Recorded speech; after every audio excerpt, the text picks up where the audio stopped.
हजारों साल पहले जब न क्रेन थी न मशीनें, तो फिर ये देव हैकल पत्थर यहाँ तक कैसे पहुँचे? ये स्टोनहेंज है। स्टोनहीनिज तकरीबन 3000 कब्ल मसीह से 2000 कब्ल मसीह के दरमियान बनाया गया था, यानी आज से तकरीबन 5000 साल पहले। नाजरीन, ऐसे नॉन स्टॉप नॉलेज की वीडियोज़ में एक बार फिर से खुश आमदीद। हजारों सालों से लोग एक ही सवाल पूछ रहे हैं, 5000 साल पहले लोगों ने इतने बड़े पत्थरों को कैसे उठाया, वो भी बगैर किसी क्रेन की मदद के?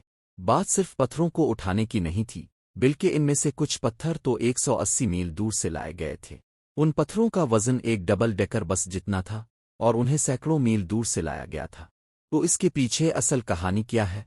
आइए हम 2500 कब्ल मसीह का सफ़र करते हैं।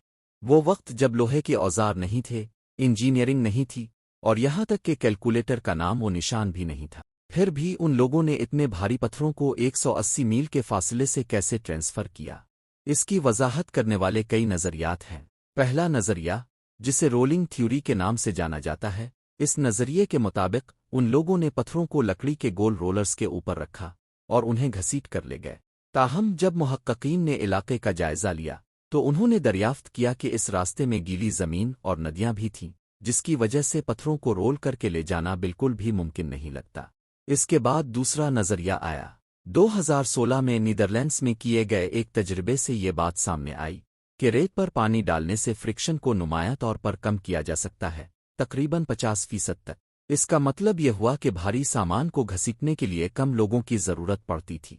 दूसरे लफ्ज़ों में, क्या ऐसा हो सकता है कि इन कदीम लोगों ने इस नज़रिए को पहले ही दरियाफ्त कर लिया हो, जो कुछ हमने 2016 में दरियाफ्त किया? एक और दिलचस्प नज़रिया बताता है कि स्टोनहीनिज को आवाज़ की मदद से बनाया गया था। जी हाँ, आवाज़ की लहरें। ये नज़रिया, जिसे अकूस्टिक लेविटेशन कहा जाता है, इसके मुताबिक साउंड वेव्स ग्रेविटी को कम करके पत्थरों को उठाने में मदद करती थी। ताहम ये नज़रिया भी बाद में गलत साबित हुआ। तो आखिर असल नज़रिया क्या है?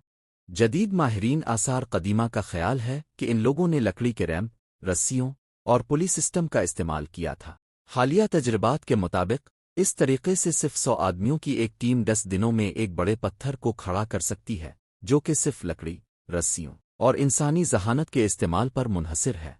इसके बावजूद दूसरी तरफ हालिया तहकीक ये भी बताती है कि स्टोनहेंज सिर्फ रसूमात के लिए नहीं था, बल्कि ये एक पोशीदा रास्ता है जो कि सूरज के बिल्कुल सामने अलाइंड है। यानी वो सूरज जो गर्मियों के सबसे लंबे दिन और सर्दियों के सबसे छोटे दिन का सूरज कहलाता है। इसका मतलब है कि हर पत्थर की एक खास अहमियत है। इसका जाविया और डायरेक्शन सबको एक खास मकसद के तहत रखा गया था। कुछ लोग कहते हैं कि ये इबादतगाह थी, कुछ कहते हैं ये एक कैलेंडर था जो सूरज और सितारों के हिसाब से बनाया गया था। लेकिन स्टोनहेंज का असल मकसद आज भी एक राज है। दरहकीकत ये कहना गलत नहीं होगा कि स्टोनहेंज के पत्थरों को उठाना सिर्फ आधा राज है, बाकी आधा राज उन पत्थरों की मखसूस पोजीशनिंग में छुपा है। यहाँ एक ऐसी साइंस का इस्तेमाल किया गया था जिसे आज भी हम समझने की कोशिश कर रहे हैं। एक सवाल ये भी है, क्या ये सब इंसानों ने बनाया था उसके पीछे कोई और राज छुपा है?